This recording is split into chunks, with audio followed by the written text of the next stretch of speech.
We have a very special introduction to make tonight, a sneak preview, if you will. I'm standing here with the one, he's the only, he's the bee, he's the beast, he's Bob Sapp. This American fighter combined a striking appearance and charisma. With his outstanding size and athletic physique, he was given the nickname The Beast, a thunderstorm in the Japanese promotions. His name is Bob Sapp, one of the most charismatic fighters ever seen. He was a football player who stood nearly 6.5 feet tall and weighed about 330 pounds, and who possessed enormous physical strength. He had a good career in professional wrestling and then kickboxing, which he retired from in 2018 with a record of 12-19. Today, we will recall the ups and downs of Bob's professional kickboxing career and analyze the most spectacular fights of the American known as the Beast.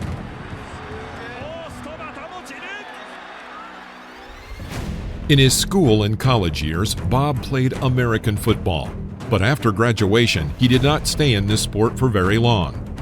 A big role in his development as a fighter was played by his friend, sports radio commentator Mike Morris, who offered Sapp a chance in professional wrestling. Bob debuted in 2001 with the WCW, and it was in this promotion that he met famous former kickboxer Sam Greco, who saw Sapp's potential as a kickboxer and trained him. After Bob's victory on a boxing TV show, Sam Greco showed the recording of Sapp's fight to Kazuyoshi Ishii, the chairman of the world's largest kickboxing promotion, K1. Kazuyoshi liked the big and charismatic fighter. He soon invited Sapp to his organization. It was a turning point in Bob Sapp's sporting life. Bob's K1 debut match took place on June 2, 2002, in Japan against the local fighter Tsuyoshi Nakasako, who was an experienced kickboxer with 23 fights in the K1 organization. The Japanese fighter looked like a little boy compared to the American. After the gong, Sapp immediately attacked, and under the onslaught of the Beast, Nakasako soon found himself on the ground in the corner. Bob did not stop and applied 2 banned, powerful uppercuts to the opponent, who was already on the floor. The referee began waving to stop the fight, and at that moment, Nakasako, angry at Bob for breaking the rules, jumped up and attacked Sapp. Neither the referee nor the sound of the gong could separate the fighters. Bob was out of control. Sapp lost the match and received a disqualification and his first defeat in his professional kickboxing career. But he confirmed his nickname, The Beast, and loudly declared himself to the enthusiastic Japanese fans.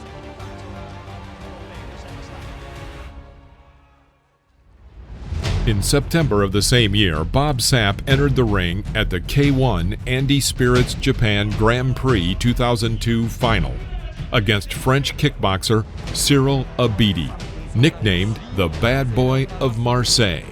After the gong, Bob launched an attack and pinned the Frenchman in the corner and began landing powerful hooks.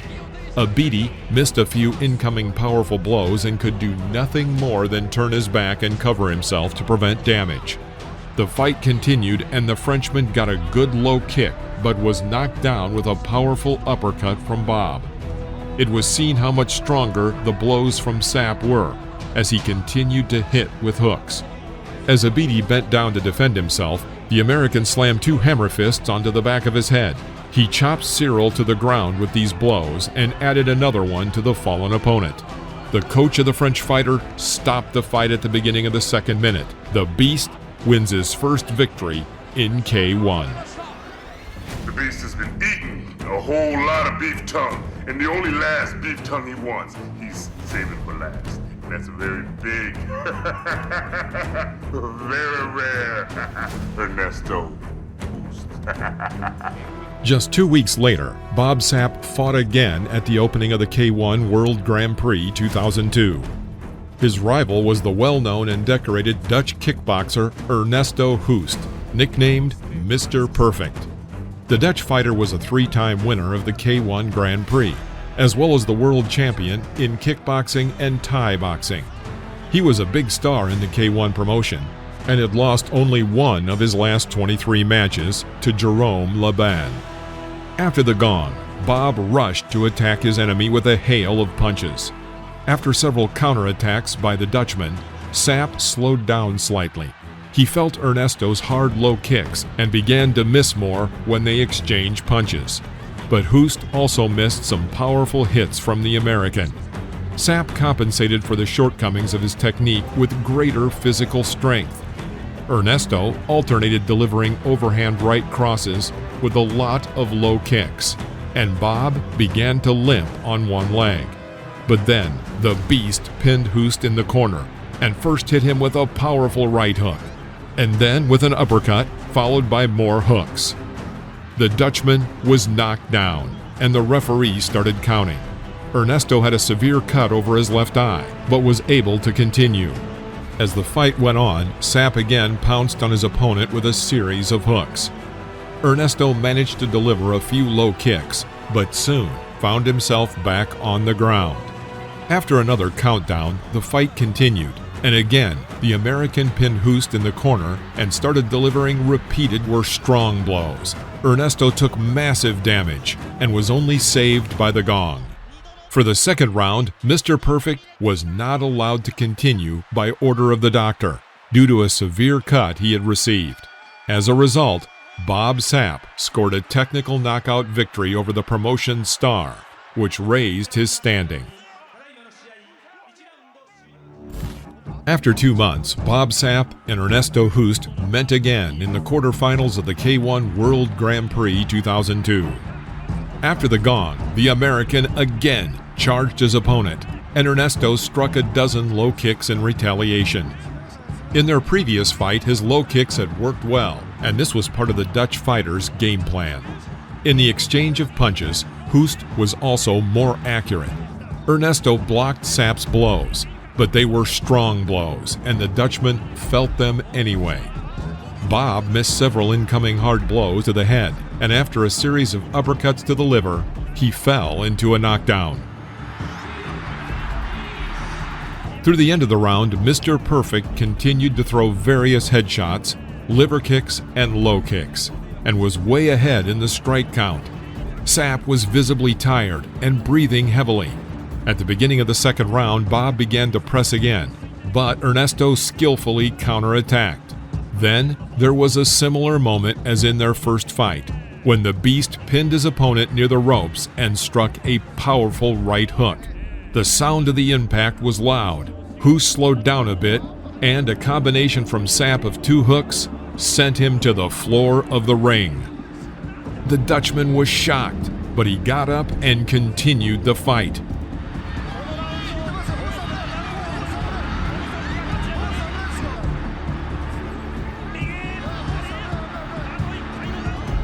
At first, Sapp tried to break Ernesto's defense with punches, but Ernesto survived, recovered, and began to counterattack. But the Beast takes strength from somewhere and hits with an uppercut, then clamps the Dutchman in the corner.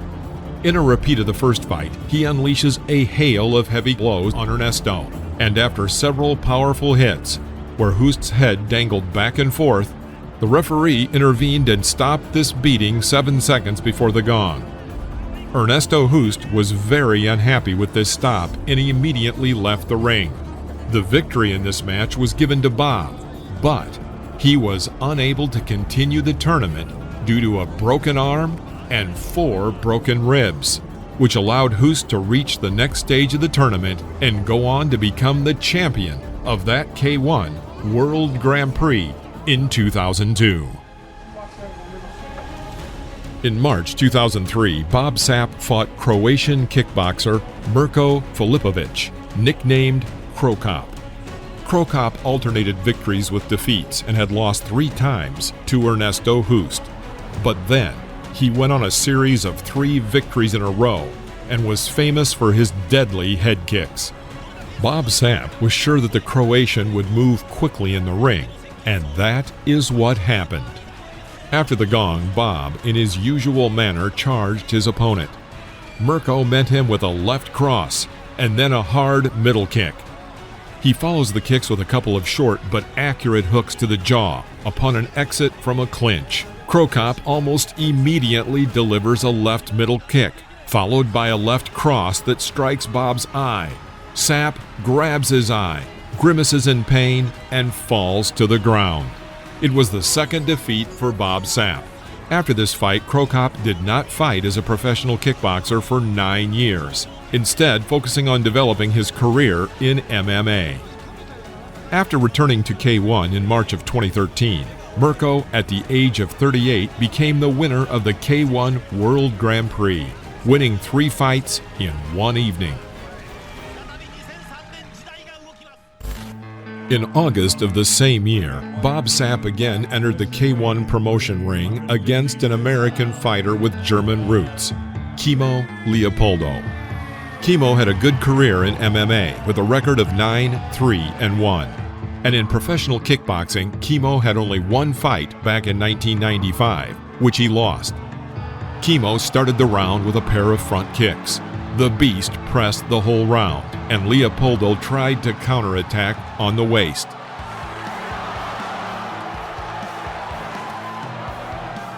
Significant punches included a solid middle kick, a knee to the jaw from a Thai-style clinch, and some heavy right blows in the corner from Sapp. Chemo almost did not strike, but only defended himself. But at the end of the round, Leopoldo threw an average but accurate left hook that landed on Bob's jaw, causing his legs to buckle. Chemo then ran in to finish off and landed some good hooks to the head, but then missed an incoming cross from Sapp and fell himself. Leopoldo got up and again delivered a strike to the jaw, again buckling Sapp's legs and knocking him down. The Beast barely got up and was saved by the gong. A curious incident occurred between rounds. Bob's seconds called for a timeout, and Chemo thought Sapp had given up and moved to the center of the ring to celebrate. The second round began with Sapp pressing. Bob threw a heavy right hook to the back of the head and knocked Chemo down. Leopoldo didn't get up again. The hall buzzed with displeasure that the referee allowed Bob to win with an illegal blow. Bob Sapp's next opponent was Dutch kickboxer Remy Bonjasky at the opening of the K1 World Grand Prix in 2003. The Dutch Flying Gentleman was the winner of various international kickboxing competitions and was on a streak of 3 victories in a row. After the gong, Bob, as always, ran into his opponent and almost threw the Dutchman out of the ring. However, Bonjasky countered with a beautiful knee jump and a lot of kicks.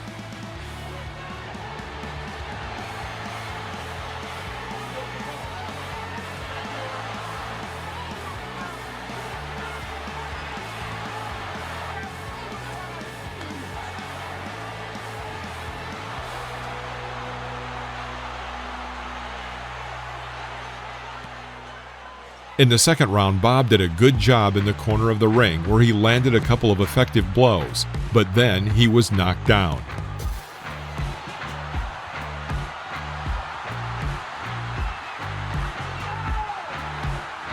Sapp got to his feet and was immediately met with an incoming knee strike. He charged Bonjasky, knocked him down, and delivered a powerful but illegal blow to his opponent lying on the floor. The blow shook Remy, and it took him a long while to recover from it. The judges decided to disqualify Bob for the illegal strike and gave the victory to the Dutchman. Bonjasky then moved on and became the champion of K1 World Grand Prix 2003. On New Year's Eve 2004, Bob Sapp again fought in the ring of the K1 tournament with Japanese sumo fighter with Hawaiian roots Akebono Taro. It was his professional kickboxing debut, and he had a successful career in sumo. He was the first fighter to be larger than Bob Sapp. Sapp worked as the aggressor, but retreated when Akebono pressed him. It is noticeable that in this match, low kicks and middle kicks appeared in Bob Sapp's arsenal. Bob was more productive in hand exchanges and threw about a dozen hooks to the head throughout the round.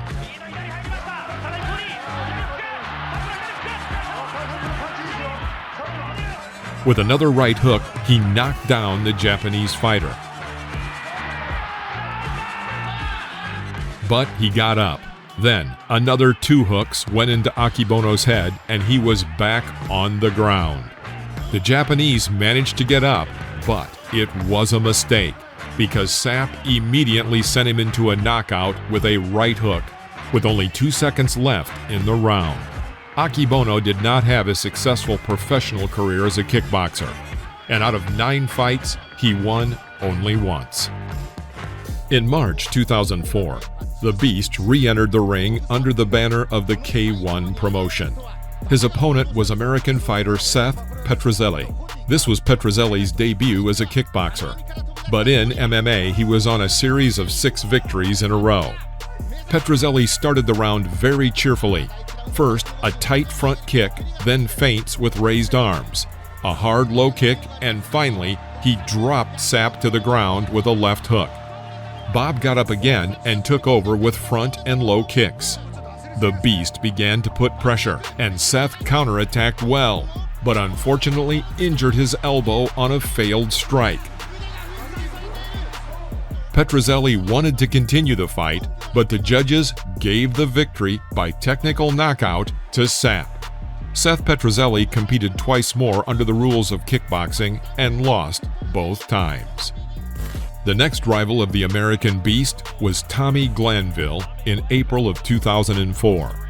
The fight did not last even a minute. Glanville started the round with good low kicks that all landed on target, but then Bob landed a jab and pinned Tommy against the ropes, and from there landed a left hook that was the last of the showdown.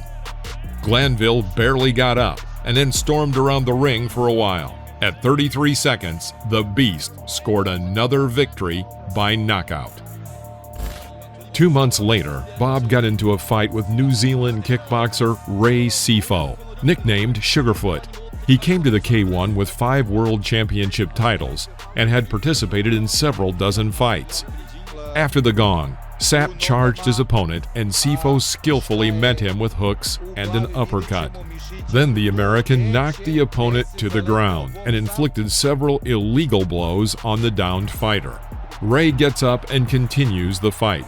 Early in the second round, Sapp again tried to dominate, but Sugarfoot countered him with an uppercut and hooks.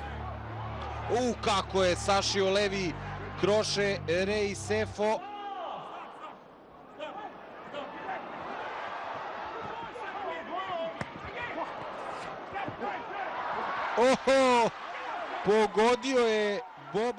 There is a nice tie clinch knee from the American, but Ray's combination of a right hook and a right uppercut to the body ended this fight.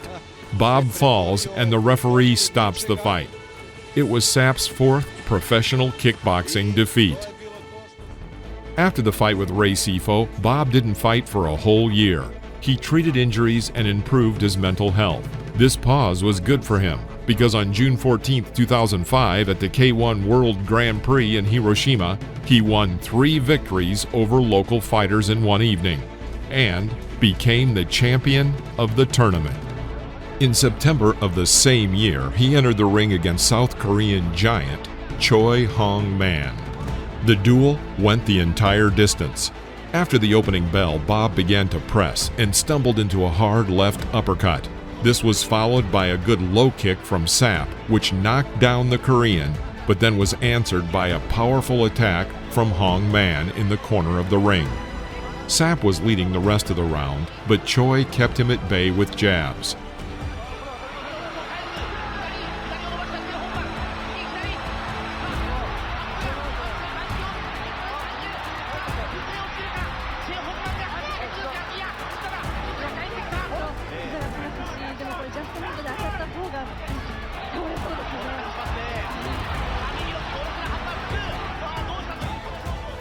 In the second round, the Korean Colossus hit Bob's head several times, and at the end of the round pinned the American star near the ropes and carried out an aggressive attack with many hooks and uppercuts. At the beginning of the final round, the Beast carried out a good attack, but Hong-man effectively counterattacked with jabs and a heavy knee to the head from a tie clinch. that knocked Bob down.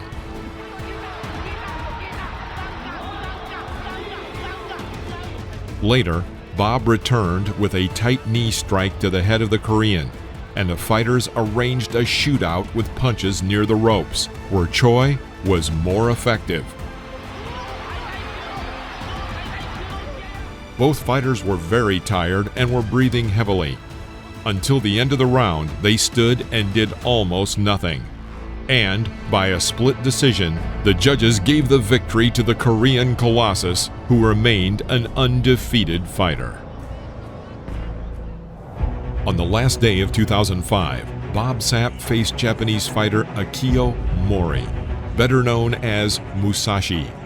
He was a 4-time K1 tournament champion and a world heavyweight Muay Thai champion. After the gong, the Beast immediately began to put pressure on.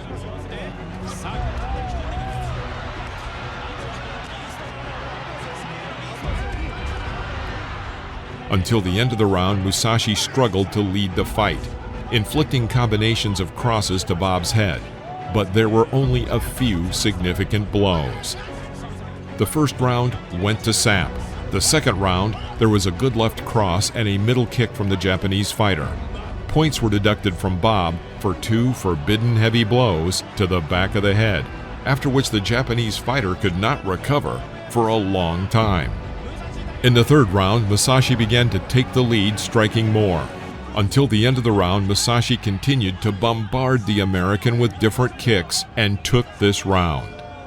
In our opinion, though, the fight was won by Bob Sapp, but the judges gave the victory by unanimous decision to the Japanese fighter. After this fight, Bob was not heard from for a year and a half, which did not benefit his career. In 2007, he lost to the famous Dutch kickboxer Peter Aerts, and in the autumn of 2009, he lost 2 more fights to lesser-known fighters. In November of 2010, after another year of inactivity, the Beast entered the K1 ring against experienced Swedish kickboxer Jorgen Kruth. He was a 2-time world heavyweight Muay Thai champion, but Bob wanted to get back on a winning track. Kruth, with his low kick, seemed to have awakened the aggression of the Beast, and he rushed at the Swede. He threw a lot of punches, but they did not reach the target. Sapp pressed Kruth against the ropes and runs into a knee that Kruth put out to defend himself. Bob falls, writhing in pain, and his corner throws in the towel. For Jorgen Kruth, this victory was the last in his career before retiring.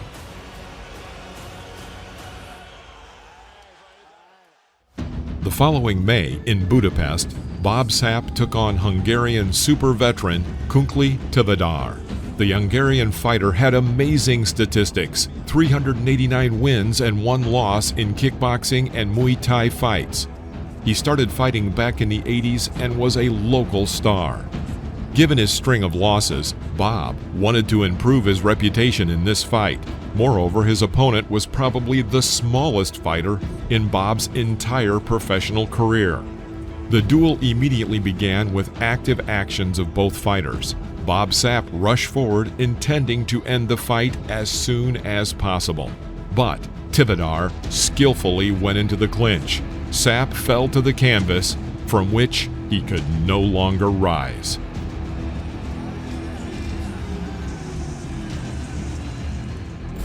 Four months later, Bob Sapp traveled to Germany, where he competed at the Stakos Fight Night tournament. His opponent was the 25-year-old European kickboxing champion Florian Pavic, who made his debut in this fight. After the gong, Bob pinned Pavic in a corner and delivered several powerful blows to the head, including the back of the head.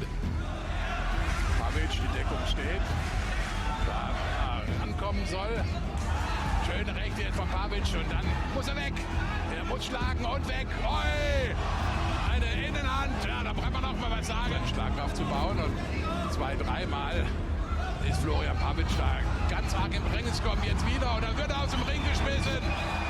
Ja, wenn er mal am Mann ist, dann gibt's kein Pardon. In the second round, the Beast again tries to press, but Pavic moved well on his feet. In the third round, Bob knocked the opponent down with a right hook to the ground.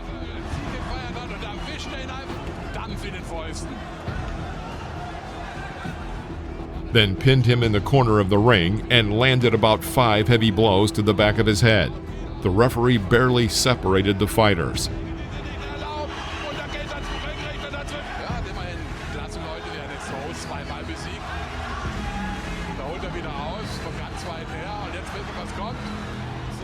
Then Sapp slowed down, and Florian bombarded him from a distance with powerful blows, which continued until the end of the round. By unanimous decision, the German athlete won this confrontation. In October 2011, Bob's next bout took place in Romania against a local fighter, Alexander Lungu. He was a successful and decorated judo fighter, competed professionally in MMA with a record of 7-2, but he had not yet competed in kickboxing. After the gong, the fighters immediately entered into an exchange of punches, where the Romanian fighter was more successful.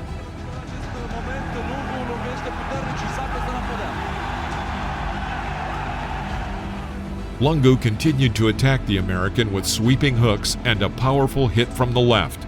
Sapp lost by knockout in the first minute of the fight. Alexander Lungu had a successful debut and built a solid career as a professional kickboxer, finishing with a 15-2 record. Bob Sapp was now on a 10-fight losing streak, and over the next 2 years he won once, and in that fight he was given the victory due to an injury received by his opponent in battle, and then lost 3 more times in a row. It seemed that Bob had forgotten how to win. In December of 2015, the American Beast fought in a rematch with Japanese sumo fighter Akebono at the Rizin Fighting Federation 2 tournament. This fight was held according to the rules of shootboxing, where throws and standing submissions can be used. At the beginning of the round, Bob hit Akebono with hard punches. After one of them, a cut appeared behind the sumo fighter's ear. Until the end of the round, Akebono tried to drag the American into a clinch, and Sapp fought back well and delivered a lot of blows to the cut area. This pattern continued in the second round. The fighters grappled in the clinch, and the Beast inflicted damage to his opponent. At the end of the first minute of the second round, the fight was stopped, and Bob Sapp was given the victory by technical decision. After this match, Bob did not fight for 1.5 years as a professional kickboxer. In the summer of 2017 in France, he lost by a technical knockout. And in January 2018, he went to his last fight in his professional kickboxing career. It happened in Turkey at the MFC 24 tournament against local fighter Selçuk Utubasi. The duel did not last even a minute. Bob, as always, began to press, but Utubasi hit him with several hooks on the way out. Then he landed a low kick, dropped Sapp to the ground, and added a finishing blow to the head. At this point, Bob refused to continue. After this fight, Bob Sapp retired from kickboxing. This video is a summary of the career of professional kickboxer Bob the Beast Sapp. He finished it with a negative record, and many fans will say that Bob was not a true fighter, and one who also fought dirty. But he was also remembered by everyone, primarily for his charisma and his ability to spin fights, using the image of a big and powerful beast. What he lacked in technique, he made up for with his powerful punches. He left his mark on the history of the development of professional kickboxing and mixed martial arts. If you enjoyed this video, don't forget to like, subscribe, and sign up for notifications so you won't miss our next video. See you next time in the ring.